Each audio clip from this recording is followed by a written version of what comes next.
안녕하세요. 프랙티쿠스 출판사 대표 장승진입니다. 오늘 키워드스피킹 방송을 시작하겠습니다. 오늘 방송의 주제는 종전선언으로 정했습니다. 예전부터 종전선언에 관한 얘기가 있었습니다만은 최근에 특히 주목을 받는 이슈인 것 같아서 주제로 정해봤고요.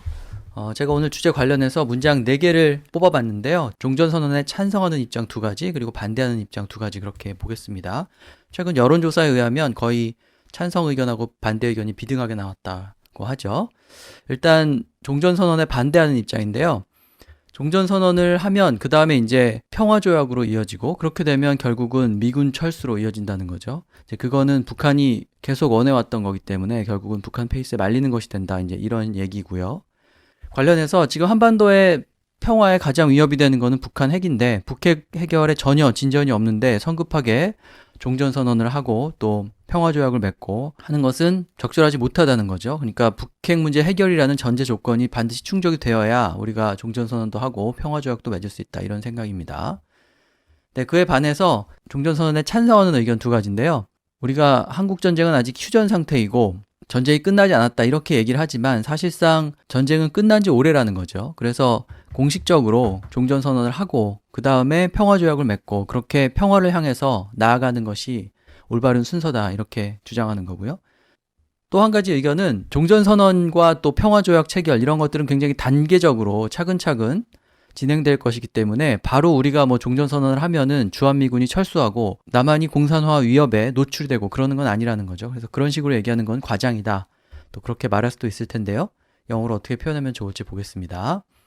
그럼 이런 키워드하고 문장 생각해 보시면서 먼저 요약 내용부터 들어보시기 바랍니다. Discussions on officially declaring an end of the Korean War have re-emerged recently. Only an armistice was signed in 1953, so technically the two Koreas are still at war. But for most people, including Koreans and from surrounding countries, believe that the Korean War ended in a stalemate. An opinion poll shows that public opinion is almost 50-50 over the issue. Proponents of the declaration say the war is practically over and it's time to move towards peace. The first step is declaring the end of the Korean War and replacing the armistice with a peace treaty. Opponents say it's too early and there are many preconditions to meet. First, the North Korean nuclear issue hasn't been resolved, and signing a peace treaty with a nuclear-capable North is dangerous. They also say that the peace treaty will lead to the withdrawal of U.S. troops in Korea, which North Korea has always wanted. They believe that North Korea still hasn't given up on its ambition to communize South Korea. The peace process on the Korean peninsula seemed to be making a lot of progress for the past couple of years, especially with Kim Jong-un and Donald Trump held an historic summit meeting in 2018. But negotiations are stalled, and the North Korean nuclear issue hasn't made any progress at all. This year marks the 70th anniversary of the Korean War, and it's already 20 years since the leaders of the two Koreas had their first summit meeting. Any breakthrough seems to be long overdue. 네, 요약 내용의 스크립트는 저희 홈페이지나 블로그를 방문하시면 보실 수 있고요. 제가 항상 광고 말씀드리는데 저희 프랙티쿠스 출판사의 종이책과 전자책에 많은 관심 부탁드립니다. 저희는 중급 실용영어를 기치로 영어책을 출간하고 있습니다. 아울러서 최근에 매 선생님하고 같이 제가 출간한 콩글리시 킬러 종이책에도 많은 관심 부탁드립니다. 자, 그럼 아까 말씀드린 문장 하나씩 볼 텐데요. 반대하는 의견 첫 번째였는데, 종전선언을 하면 그 다음에 평화조약을 맺어야 되고, 그렇게 되면 주한미군 철수로 이어진다는 거죠. 그래서 우리의 안보를 매우 불안하게 만드는 그런 일이 된다, 이런 주장인데요. The next step of declaring the end of the Korean War will be signing a peace treaty, and then the North Korea will demand that U.S. troops in Korea should withdraw. So this will be the first step that will endanger our national security. If a peace treaty is signed, the North will want a withdrawal of U.S. armed forces from the peninsula. This will be a huge national security risk. So I said the North will want a withdrawal of U.S. armed forces. So to withdraw, sometimes, you can use it to take out money from the ATM. I need to make a withdrawal from the bank. But when we talk about where a military is, if they're in a position, if they withdraw, that means they retreat or just go back to their country. And I said the U.S. Armed Forces. So a lot of times Koreans say American Army. It's not incorrect, but we usually say the American military or the armed forces. That includes everyone. Navy, Marines, defense contractors. So just saying Army just means kind of one part of the military. And finally said withdraw from the peninsula. So when we talk about the peninsula in English, if we talk about in Asia, we're usually talking about North and South Korea. So there's problems on the peninsula. So there are peninsulas all over the world where a landmass juts into the ocean. But in this case, we talk about there's like war on the peninsula. Most people think of North and South Korea. If a deal is made and both parties agree on a pullout of all U.S. forces, this would put South Korea at a strategic disadvantage with the loss of combat experienced troops and sophisticated military equipment. So I said the deal, if they agree on a pullout of U.S. forces, again, it's similar to withdrawal. If you pull out of somewhere, that means you stop being there. So it doesn't necessarily have to be for military. You can also say, for example, let's say a Korean company invests in Vietnam and the business is not going good.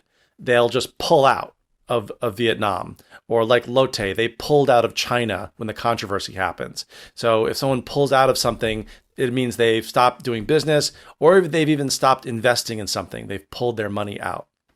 And I said it would put Korea at a strategic disadvantage. So if you're at a strategic disadvantage, it means you will lose a game or a war. So if they lose all the troops and the planes, that gives North Korea and Korea's enemies more of an advantage to attack. And finally, I said they would lose sophisticated military equipment. So sophisticated has two meanings. In this meaning, when we talk about technology, sophisticated technology means kind of the best, most advanced, and most recent technology. But for example, if you guys remember the Nokia brick phone around like 1999, that was a sophisticated piece of technology at the time. That was the most sophisticated, but now we look at it and we laugh. So now we have the iPhones and the Galaxy. Those are the most sophisticated cell phones. So when talking about technology, it means kind of the best and the fastest. We also use sophisticated when talking about people, and a sophisticated person is someone who's well-educated, well-traveled, is very polite, has very good manners, and a very kind of nice way about themselves. So we talk about someone being sophisticated in that sense. So it's two different meanings. 네, 일단 종전선언은 declare the end of the Korean War 이렇게 얘기하겠죠. 한국전쟁의 end, 끝을 선언하다 이런 뜻이니까요. 그래서 declare라는 동사를 쓰거나 declare의 명사형 declaration을 쓰면 되고, 그 다음에 이제 평화협정은 peace treaty 이런 식으로 표현을 하면 되죠. 그래서 declaration of the end of the Korean War, 그 다음에 peace treaty 이렇게 얘기하면 되고요. 그 다음에 주한미군 철수는 철수한다고 할 때 withdraw라는 동사를 쓸 수가 있습니다. 우리가 은행에서 돈을 인출할 때도 withdraw라고 하는데, 어떤 장소에서 군대를 뺀다라고 말할 때도 withdraw라고 얘기할 수 있기 때문에 그 명사형인 withdrawal, AL 붙여가지고 그렇게 말하면 이제 그게 철수가 되고요. 그 다음에 아까 뺀다고 제가 말씀을 드렸는데 그 말을 영어로 그대로 옮겨가지고 pull out 이렇게 말해도 됩니다.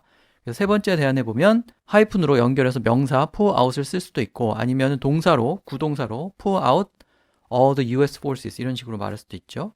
관련해서 한 가지 좋은 지적을 해주셨는데, 우리는 미군이라고 하면 그냥 US Army라고만 얘기하잖아요. 근데 사실은 Army는 육군이고요. 공군도 있고 뭐 다른 형태의 부대도 있으니까 US Troops라고, 부대라고 이렇게 얘기하거나, 아니면 Armed Forces, 그러니까 Army보다는 훨씬 범위가 넓은 거죠. 해군, 공군을 다 포함하는 거기 때문에 Armed Forces라고 하거나, 아니면은 그냥 US Forces 이렇게 얘기하면 되겠습니다.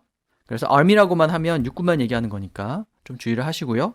그 다음에 안보 불안으로 이어진다라고 할 때 우리의 national security를 in danger, 위험하게 만든다 이렇게 in danger라고 말할 수 있고, 그 다음에 두 번째 대안처럼 national security risk 이렇게 national security 다음에 risk를 붙여서 표현해도 되고, 그 다음에 세 번째 보면은 좀 구체적으로 얘기했는데 미군의 어떤 전투력 그런 것을 상실하는 거기 때문에 전략적으로 손해가 된다 이렇게 얘기한 거죠. 그래서 put South Korea at a strategic disadvantage 이렇게 얘기했습니다. put 무엇 at disadvantage라고 하면은 어떤 것을 불리한 위치에 놓는다라는 뜻이 되기 때문에 strategic disadvantage라고 하면은 전략적으로 불리한 상황에 놓이게 된다 이런 뜻이 되는 거죠.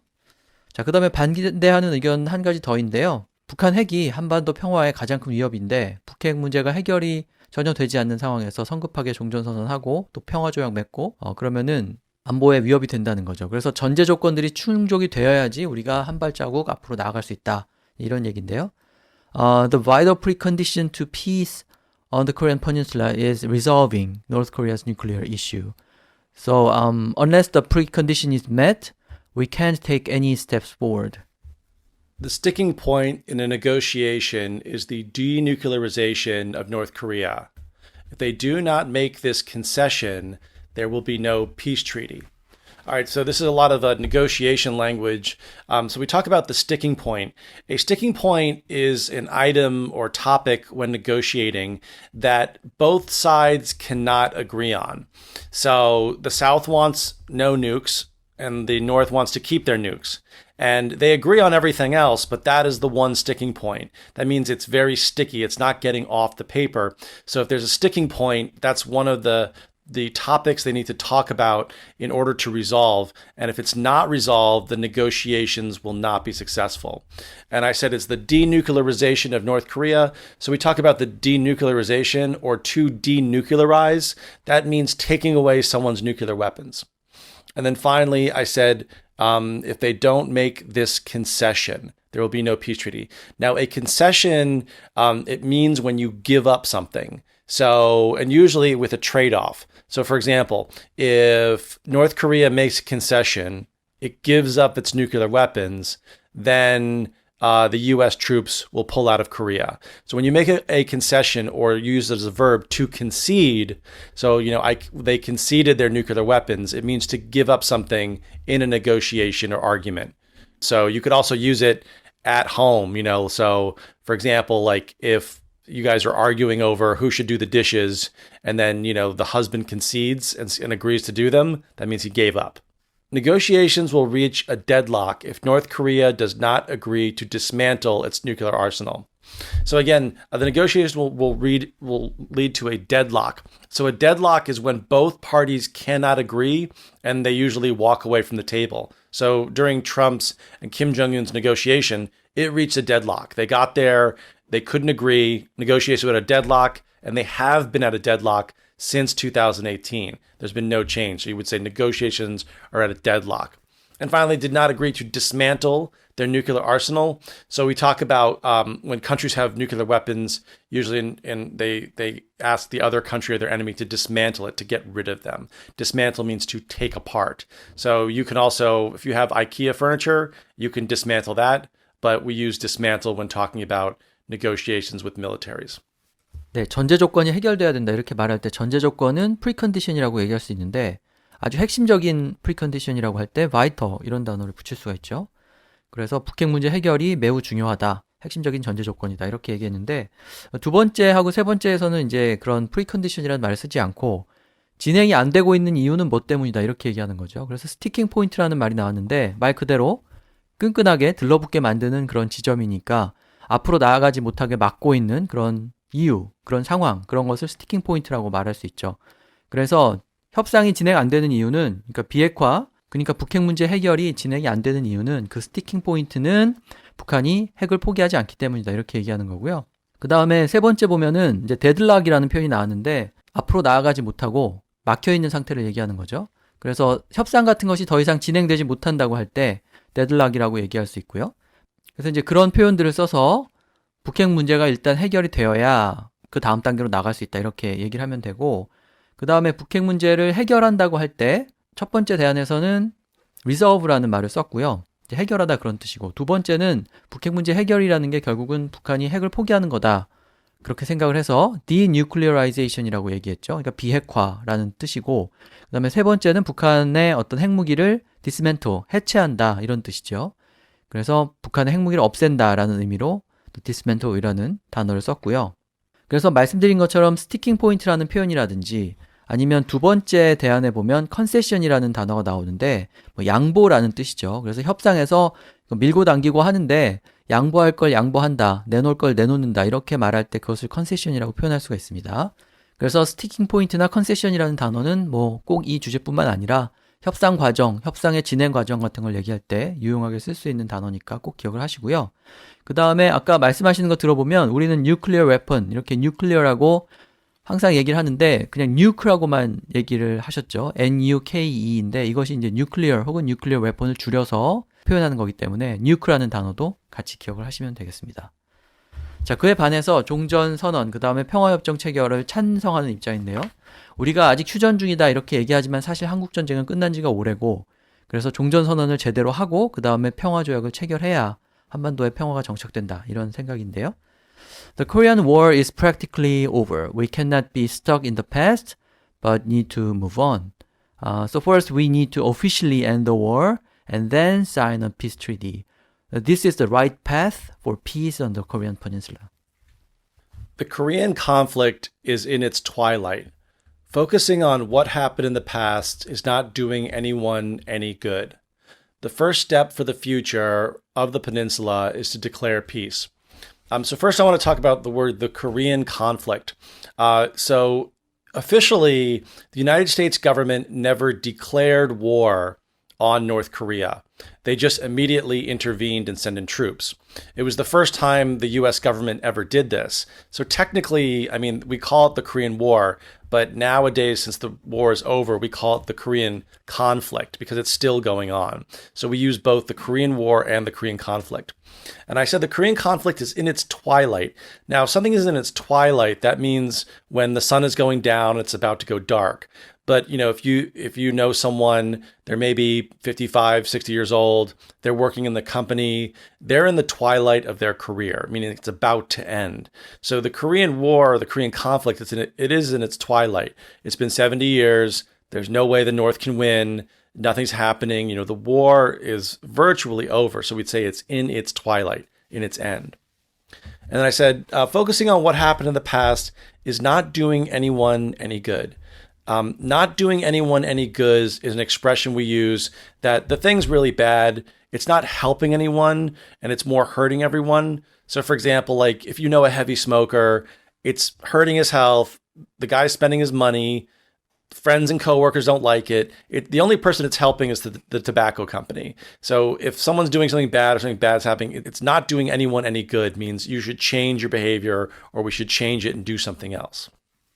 There has been a perpetual ceasefire that has been classified as a war. Both Koreas need to forgive and forget and sign a peace treaty. The best thing for the peninsula is to move forward. So in the first part, I said there is a perpetual ceasefire. If something is perpetual, that means it's ongoing. So someone could have like a perpetual problem at work or perpetual bad spending habits, but perpetual means it just keeps going. So what we also call the Korean War right now as a ceasefire, meaning that they're still at war, but they're not shooting or they shouldn't be shooting. And then the second part I said, Koreans need to forgive and forget. Forgive and forget, it was in the Bible, it was taught by Jesus Christ, but it's kind of a term that we use when people need to move on. So, you know, if you got angry at somebody in high school and even today you're still angry at that person, you know, that's kind of, it's hurting your emotions. It's not doing you anything. So if you forgive the person and also forget, it'll help you emotionally. So it's kind of a way we say to move forward and not worry or concentrate on the bad things in the past.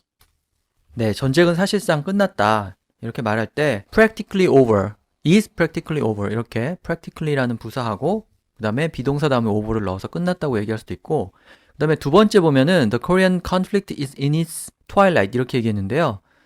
일단 conflict는 갈등을 얘기하지만 외교에서는 국가 간의 전쟁 같은 걸 얘기하기도 합니다. 그래서 The Korean conflict라고 하면은 한국의 갈등이 아니고 한국 전쟁을 얘기하는 거죠. 그 다음에 twilight라는 단어는 사전에 찾아보면 해 뜨기 전의 시간과 해질녘을 동시에 표현한다고 이렇게 나와 있기 때문에 새벽이라고 생각하기가 쉬운데 대부분 해 질 때를 얘기하죠. 그래서 in its twilight라고 하면은 이제 지고 있다, 끝나간다라는 뜻입니다. 그래서 한국 전쟁은 사실상 끝났다라는 의미를 전달하기 위해서 in its twilight라는 말을 쓴 거죠. 그래서 의미를 좀 혼동하지 않도록 주의하시고요. 그 다음에 세 번째 보면은 우리가 정전이라고 잠시 이렇게 ceasefire라고 얘기를 하지만 사실상 영원히 그렇게 된 거기 때문에 perpetual ceasefire라고 말할 수 있죠. 그래서 there has been a perpetual ceasefire 이렇게 얘기하면 총성이 완전히 영원히 멎었다 이런 뜻이 되는 거죠. 그래서 사실상 한국전쟁은 끝났다라는 말은 그 정도 표현하시면 되고요. 그 다음에 평화조약을 체결하고 앞에서 말씀드린 것처럼 피스 트리티를 체결하고 그 다음에 평화를 향해서 나아가야 한다. 이렇게 말할 때 과거에 머물지 않고 미래로 나간다라는 말을 not be stuck in the past but move on 이렇게 얘기했죠. 그러니까 move on이 앞으로 나아간다는 뜻이기 때문에 미래를 향해서 나간다라고 말할 때 적절히 쓸 수 있는 그런 표현이고요. 그 다음에 두 번째 보면 과거에 집착하는 것은 누구한테도 어떤 도움도 되지 않는다라는 의미로 focusing on what happened in the past is not doing anyone any good 이렇게 얘기했죠. do anyone any good. 문법적으로 얘기하면 사형식이죠. 그러니까 anyone이 간접 목적어가 되는 거고 any good이 직접 목적어가 되는 거죠. 그래서 누구에게도 어떤 good, 이익도 주지 못한다. 이렇게 표현을 한 겁니다. 그래서 not doing anyone any good 이렇게 표현할 수가 있고 그 다음에 세 번째 보면 뭐 아까 설명하실 때 성경에서 나오는 구절이라고 얘기하셨는데 forgive and forget. 용서하고 잊자 이런 거죠. 그러니까 과거에 집착하지 말고 과거를 털어버린다. 그리고 앞으로 나아간다 이렇게 말할 때 forgive and forget 이런 표현을 쓸 수가 있습니다. 그리고 이제 그 세 번째 대안 맨 끝에 보면은 앞에서 제가 move on이라고 말씀드렸는데 비슷한 의미로 move forward 이렇게 얘기를 했죠. 그래서 그런 표현들 활용하시면 되고요. 그 다음에 찬성하는 두 번째 의견인데요. 평화조약 체결하면 당장 주한미군이 철수하고 막 공산화되고 이런 식으로 얘기하는 건 과장이라는 거죠. 평화 프로세스는 어떤 식으로든 이게 단계적으로 진행될 것이기 때문에 갑작스럽게 어떤 변화가 올 것처럼 얘기하는 것은 과장이다 이런 얘기인데요. The peace process will be made in stages. It's an exaggeration to say that declaring the end of the Korean War and signing peace treaty will directly lead to the withdrawal of the US troops and communization of South Korea. We shouldn't jump to conclusions. It is inconceivable that Stalinism would creep into South Korea and an immediate pullout of troops would happen as soon as the peace treaty is signed. So you shouldn't jump to conclusions, or we say don't jump to conclusions, means that don't react too quickly if something happens. For example, Donald Trump put out a tweet the other day saying that there would be no stimulus package, and then the stock market crashed. So if you were selling your stocks at that point, you kind of jump to conclusions because the next day he said there will be a stimulus and the stock market goes back up again. So you kind of got to don't jump to conclusions means take it easy, don't worry, nothing crazy will happen, just kind of calm down. And I said it is inconceivable. So inconceivable means kind of unthinkable or it's not possible. So it's inconceivable that Stalinism would creep into South Korea. So when we talk about North Korea, everyone says it's communist or it's socialist, but the way they run their government is Stalinistic because Kim Il-sung learned from Stalin how to run a government. So in America, we call it a Stalinism or Stalinistic government because it resembles exactly what Stalin did and not really the origins of socialism that Marx and Lenin talked about. And I said that Stalinism would creep into. Now, to creep is to kind of walk slowly, walk quietly, but not be noticed. So this is saying that Stalinism would not creep into South Korea. It wouldn't come in slowly. It would just be kind of two separate ideologies from North and South. There will be a gradual process of the peace treaty. There shouldn't be an overreaction that the Juche policies of the North will influence the South. Also, Korea would have to guarantee its safety before any scale down of American forces. So I said that there shouldn't be an overreaction of Juche policies. So also in the United States, when we read about North Korea, it is a Stalinistic state, but they've developed their own style of socialism or communism or keeping the outside world out. And all of those factors are included in what we call, as Koreans know, Juche. But Americans know the word too because we read it in the media. Then they talk about the Juche policies and how it's different than other socialist styles of running government. And then finally, I said, before any scale down of American forces. So we've talked about pull out, we've talked about withdraw, but to scale down is to kind of reduce or reduce slowly. So if there's a scale down, 20% of the troops would leave, 50%, then 25%, and so on and so on. So if you're scaling down or scaling back, that means you are reducing your number of money invested or people somewhere or operations.